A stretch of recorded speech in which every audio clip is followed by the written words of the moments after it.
ஏன்பா முதல்ல சண்டைக்கு போனது நீங்க. இப்போ அந்த ஊர்ல உங்க ஆளுங்க யாரா இருந்து அவங்ககிட்ட எதனா அந்த ஊருக்காரர் பிரச்சனை பண்ணாங்களா? இல்ல அந்த ஊர்ல உனக்கு ஏதாவது இடம் இருந்து பிரச்சனை பண்ணியா? எதுக்காக அந்த பிரச்சனைய ஆரம்பிச்சீங்க? உனக்கு என்ன தேவைப்படுது அந்த ஊர்ல இருந்து? அந்த ஊருக்காரங்கிட்ட எதுக்கு நீ சண்டைக்கு போன? முதல்ல அந்த ஊரு வேற, நீ வேற இல்ல. நீங்க எல்லாருமே ஒரே ஊர்க்காரங்க தான். எல்லாருமே ஒரே ஊர்ல தான் இருந்தீங்க. அந்த நெனப்பு இருக்கா உங்களுக்கு? ஆ? எதுக்காக நீங்க ஊர விட்டு பிரிஞ்சு போனீங்க? என்ன சொல்லி பிரிஞ்சு போனீங்க?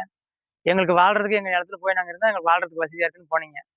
கடைசில நீங்க எல்லாரும் 10, 20, 30 வீட்டுக்காரர் சேர்ந்துக்கிட்டு, ஒரு ஊர சேர்த்துக்கிட்டு, வாழ்றதுக்காக போனவங்க, இப்ப கடைசில வம்ப வளர்க்கறத மட்டுமே வேலையா வச்சுட்டு இருக்கீங்க. வம்ப வளர்த்து மட்டும் நீங்க என்ன சாதிச்சீங்க? இப்போ நீங்க ஒரு காலத்துல எல்லாம் ஒரே ஊர பெரிய ஊரா இருந்தீங்க. பெரிய ஊரா இருந்தவங்க என்ன பண்ணீங்க? எங்க நிலத்துக்கிட்டயே போறோம். எங்களுக்கு அங்க வசதியா இருக்கு. வேலை செய்யறதுக்கு மாடு, மாடுலாம் பார்த்துக்கிறதுக்கு வசதியா இருக்குன்னு தானே போனீங்க. கடைசில ஒரு ஊர் ஒரு வீட்டுக்காரர் போனத பார்த்து எல்லா வீட்டுக்காரும் போனீங்க. சரி, நாங்க அங்கருந்து இந்த ஊருக்கு நாங்க ஏன் சேரணும்? நாங்க தனியாவே இருந்துக்கிறோம் அப்படின்னு சொன்னீங்க. தனியாவே இருந்துக்கிறோம்னு நீங்க சொன்னதும், அவங்க வசதிக்கு தானே தனியா இருக்கேன்னு சொல்றாங்க. இருந்துட்டு போட்டும். அவங்க வாழ்றதுக்கு தானே போறாங்க அப்படின்னு தனியா விட்டுச்சு. தனியா விட்டதுக்கு அப்புறமா, நீங்க வாழ்றதுக்காக போனவங்க இப்ப என்ன பண்றீங்க?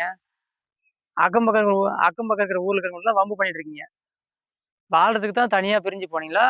இல்ல எல்லா ஊர்க்காரர்கிட்டயும் வம்பு வளர்க்கறதுக்கு தனியா பிரிஞ்சு போனீங்களா? இதுக்கு எங்களுக்கு பதில் சொல்லுங்க. அப்படின்னு கேட்கும்போது அமைதியாவே இருந்தாங்க. ஊர்க்காரங்களும் இதே கேள்வி கேட்டாங்க. இப்ப உங்கள பத்தி தான் பிரச்சனையே வருது. இதால உங்க 2 பேருக்கும் தான் இழப்பு. அது உங்களுக்கு புரியுதா இல்லையா? நம்மலாம் மனுஷங்க. மிருகமா? எப்ப பாரு சண்டை போட்டுட்டு இருக்கிறதுக்கு. மிருகம் தான் காரணமே இல்லாம சண்டை போடும். மனுஷங்க காரணத்தோட சண்டை போடுங்க. அதுல ஒரு நியாயம் இருக்குன்னு சொல்லலாம். காரணமே இல்லாம, இப்ப இத்தன பேர் கேட்டு நீங்க ஒருத்தர் கூட ஒரு காரணம் சொல்லல. 2 ஊர்க்காரமும் ஒரு காரணம் சொல்லல. அப்புறம் எதுக்காக இந்த சண்டை போட்டுட்டு இருக்கீங்க? காரணத்த சொல்லுங்க. நீங்க போட்ட சண்டையில யார் தப்பு, நியாயம்னு நாங்க பேசுறோம். காரணமே இல்லாம சண்டை போட்டா, இது மிருகத்தனமான சண்டை தான். மனுஷங்களுக்கான சண்டையே கிடையாது. மிருகங்க தான் அது மாரி அடிச்சுக்கும்.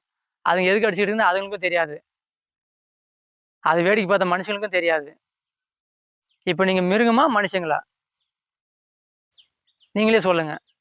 நீங்களே முடிவும் பண்ணிக்கோங்க. காரணத்தோட சண்டை போட்டீங்க. அது ஒரு நியாயம் இருக்குன்னு சொல்லலாம். நீங்க காரணத்தோட சண்டை போட்டிருந்தா ஒரு நியாயம் இருக்குன்னு சொல்லலாம். காரணமே இல்லாம நீங்க சண்டை போட்டுட்டு இருந்தா, இழப்பு உங்களுக்கு இல்லாம, இத வேடிக்கை பார்த்த எங்களுக்கும் தான். எங்களுக்கு தான் மனசு கஷ்டமா இருக்கும். எதுக்குடா திடீர்னு இந்த மாரி சண்டை போட்டுட்டு இருக்காங்கன்னு.